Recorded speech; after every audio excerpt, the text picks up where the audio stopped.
Hi guys, it's Fana, and thanks so much for watching. Back in March, I held a character design contest with the theme of finding fantasy. And today, I'll be showing you all how I made the winning design by Trash Gremlin. Their Midnight Mage took my breath away, not only with her design, but also the story, which I'll read now. This is Midnight Mage, a witch who walks the shadows, protecting our world from demons and those who lurk in the darker realms. Over time, her body has become corrupted by the amount of dark energy surrounding her, which has led to the black swirling patterns all over her body. The charms and potions on her belt help protect her from most of the damage, but one day she will fade away completely until the only thing left of her is her shadow. She's the darker take on fantasy, reminding us all that every ray of sun casts another shadow. Okay, so that last line still sends chills down my spine. I love it so much. But I have been chatting long enough, so here we go. Trash Gremlin chose Cleo Denial as the mage's base doll. So what I have to do is take my 100% acetone and my handy dandy scissors and get rid of the factory paint as well as the hair. The next step is very dangerous. I don't recommend doing it as I did, but I really want to get rid of all of the factory molds on her body, since I would have to do all of the swirling shadow magic that's consuming her. So taking my X-Acto knife and sandpaper, I scraped away the molded underpants as well as any other factory details that they decided to put on the base doll. To make sure that her horns were a little bit more structured, I decided to twist some thin wire together in a U shape and then stick it through her scalp so that it was secured on both sides.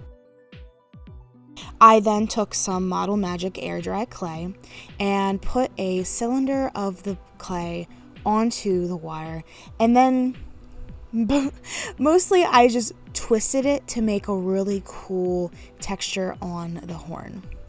It was very difficult to get the two horns even and also in that kind of squiggle shape. They ended up bigger than I intended originally, but I still do like how they turned out. Every time I think I'm like a little bit better at sculpting, I try something new and then there were many attempts at these horns. I'll leave it at that. While I leave that to dry, I decide to go back to the body and I shave away some of my black pastels in order to make a very fine powder. I then brush that on her torso and arms and legs.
I think I did about 2 or 3 layers, making it darker at like the feet and then doing a gradual gradient upwards.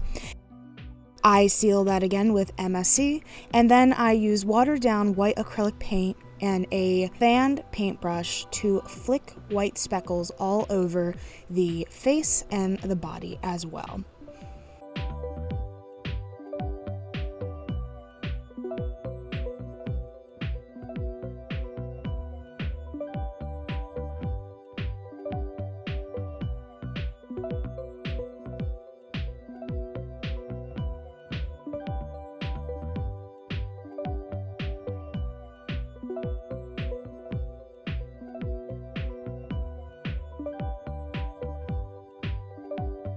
Once I was satisfied with those splatters, I went in with a black watercolor pencils to draw the swirls, which was so much fun to do. I liked making them a little bit more stylized than the concept art, and I just, big fan of how those turned out. I am quite proud of her body.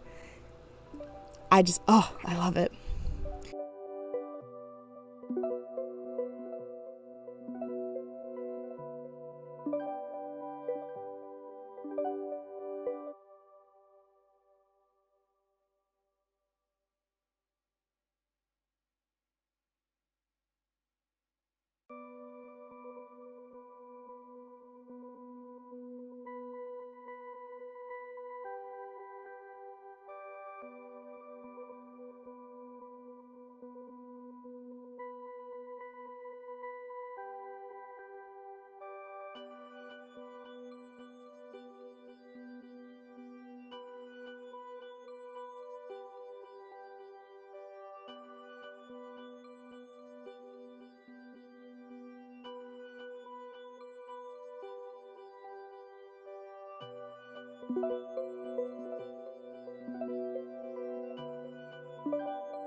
One more spray of MSC, and her body is all done.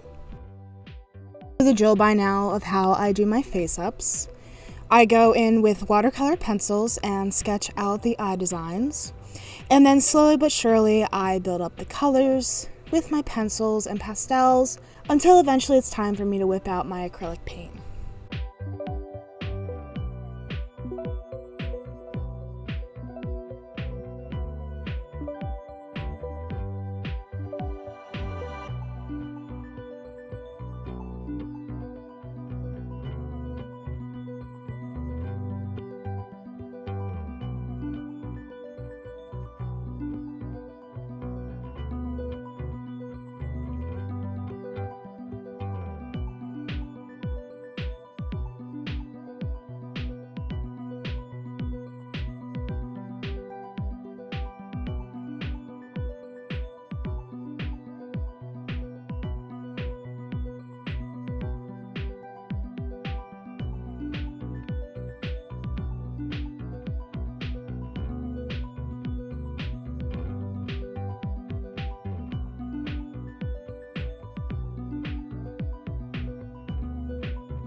This face up was really interesting because I really wanted her to have a forlorn and sorrowful expression.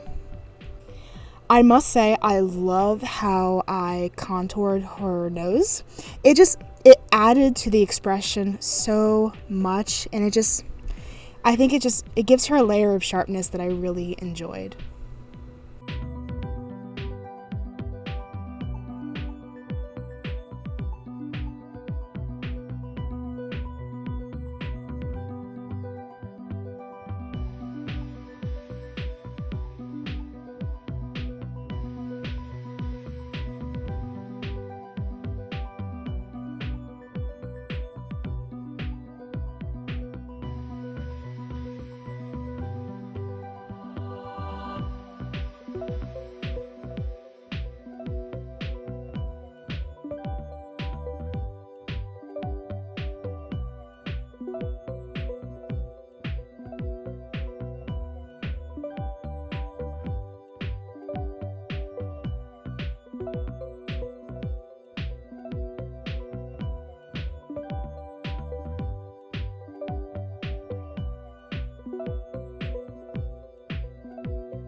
After a finishing layer of Mr. Super Clear, I added some gloss to the corners of her eyes, her waterline, as well as her lips.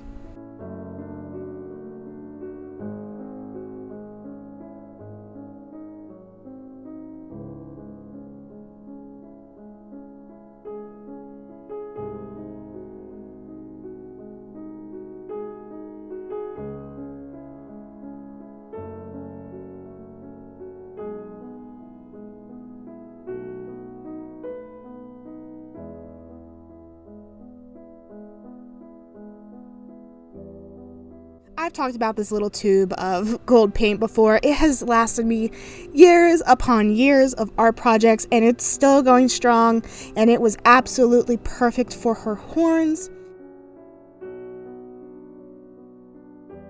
I also added some dry brushing in black and alternated that with some more gold in order to give it a more realistic and weathered look, as realistic as pure gold horns can be.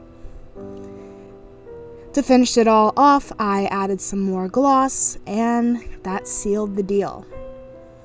Her hair I would do with flocking, which I make myself from my yarn stash. I decided to paint on her scalp first, and she has a really cool detail in the back. She has a triangle cut out in purple on the back of her head, so I painted that so it gave me a good guideline, a pattern of sorts for her hair.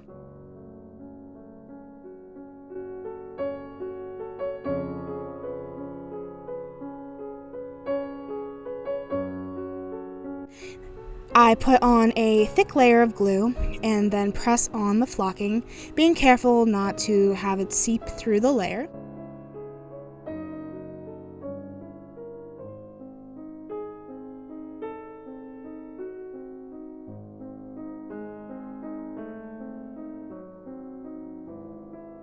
When that dries completely and if there's some patchiness, I then go in with a pseudo second layer in order to give it a nice even look.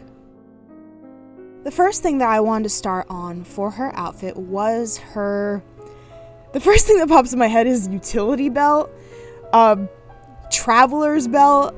She's not Batman, but these are all the different components of it. I started off with the long piece of fabric, which I folded in half, ironed, and then used that center fold to fold the other edges inward to meet it. I know that's a little bit confusing. I measured it on her waist, and as you can see here, I put the snaps on incorrectly, but off camera I did fix that. I secured it on both ends and left the middle open so that I could sew the other flaps on. I had this little vial from a previous project, so I put some glitter on it and decided to make her hip pouch area. All I did was place the vial on the little semicircle fabric, and then I used my seam ripper to punch a hole in one side, slide the thin strip through, and then secure it and tighten it on the other side. So the vial is removable per se, but I wouldn't because I feel like it would stretch out the faux leather more than I would like. As I secured the bottom edge of the belt, I stuck in both the crotch flap as well as the side pouch. Along the way, I also added in that long length of chain to add the charms in later.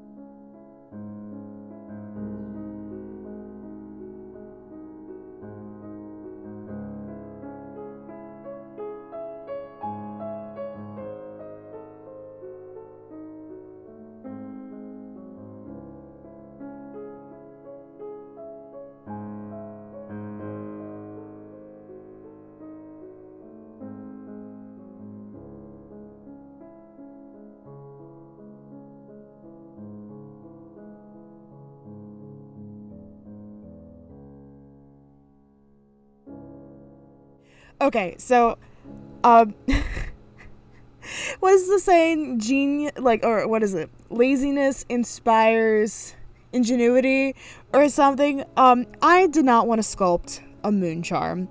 So instead, I used one of my, like, wax seal beads, and I decided to heat both my sculpting tools as well as a needle, and instead I decided to sculpt the moon into the wax seal. I really think it turned out super cool. Probably a lot more work than just breaking down and sculpting the moon would have been, but I personally like how it turned out. I added a couple more little charms to her belt, and then it was time to work on the shoes. I believe that these shoes were from a Ever After High doll, but I just went in and painted those with some different variations of brown and black.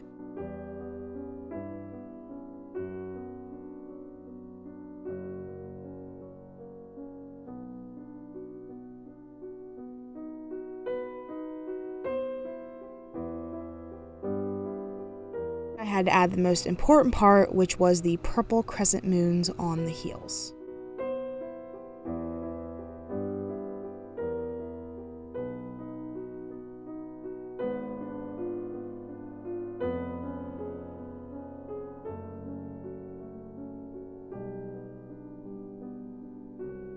The bralette was really easy. All I did was take a strip of lavender fabric, sew a seam, flip it inside out, and then Velcro the back. I decided to ruche it or gather it around the neck just to kind of not make it as thick.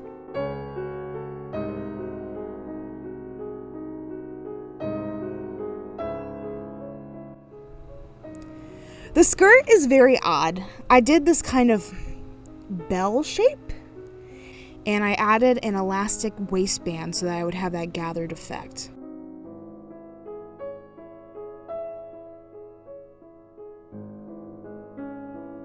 And I hemmed part of the bottom.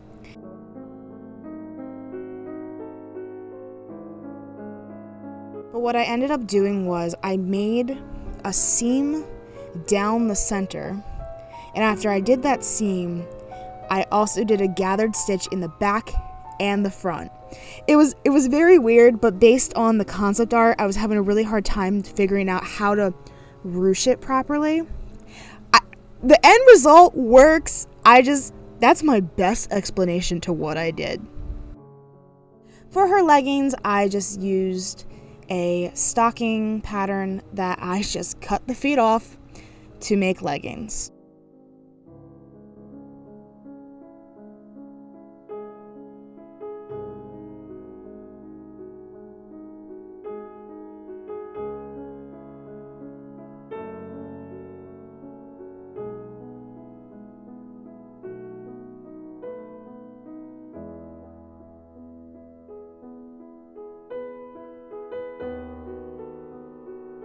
Now it is time for probably one of the most important parts of this doll, which is the galaxy cape. I asked Trash Gremlin if it was okay for me to use this galaxy fabric instead of the pure black constellations that they had designed. Because I had very little of that purple fabric, I had to be very crafty with how I cut the pattern.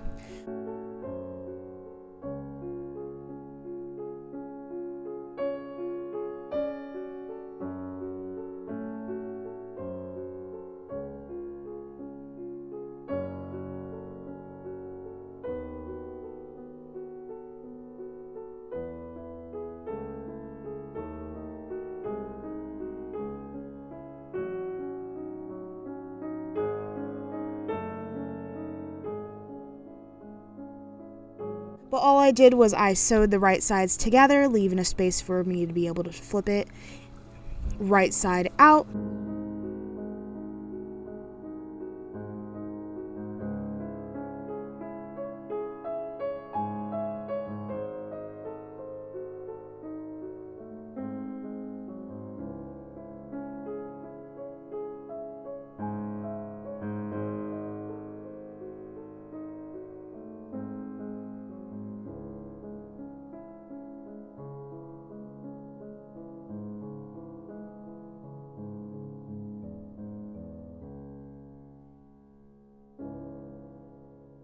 And then I made this weird folded collar and sewed that onto the neckline.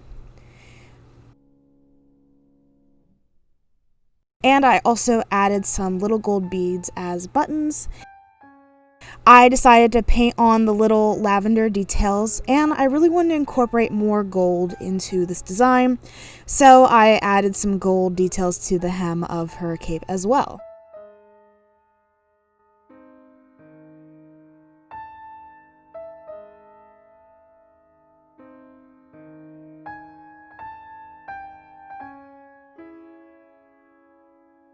Her earrings were so cool. They're like there's a name for them. I keep calling them the seeing eye earrings, but sculpting is not my forte. But I made two tiny little hands.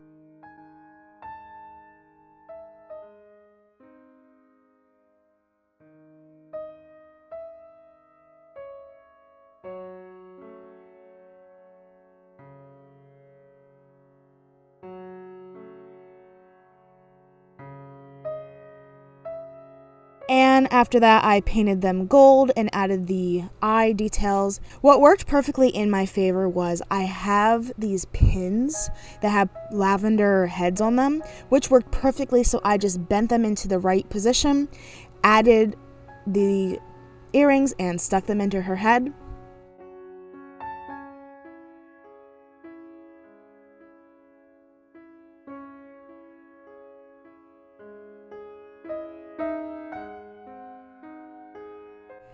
For some last finishing touches, I decided to paint some more gold and lavender into the galaxy fabric. You can see this before and after a little bit more. I think it's a pretty cool transition, and it just brings the color palette together and it ties it all together much better. And I keep adding things to her belt. Oh, I keep adding charms. So here's the finished charm belt thing. And she is all done.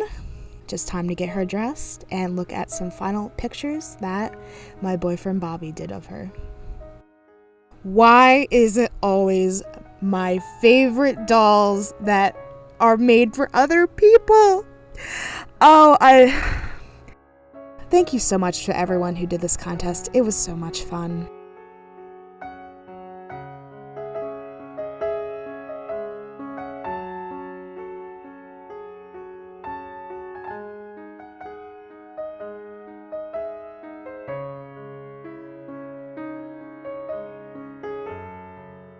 I love this design. I love this doll. I think she's amazing. And she is already with Trash Gremlin and they love her. I was getting all these messages that just made my heart so happy. If you like this video, please give it a big thumbs up and subscribe. I just recently looked at my analytics and 80% of my viewership is not subscribed. So let's please change that. I hope you have a phenomenal day and keep being extraordinary. Bye!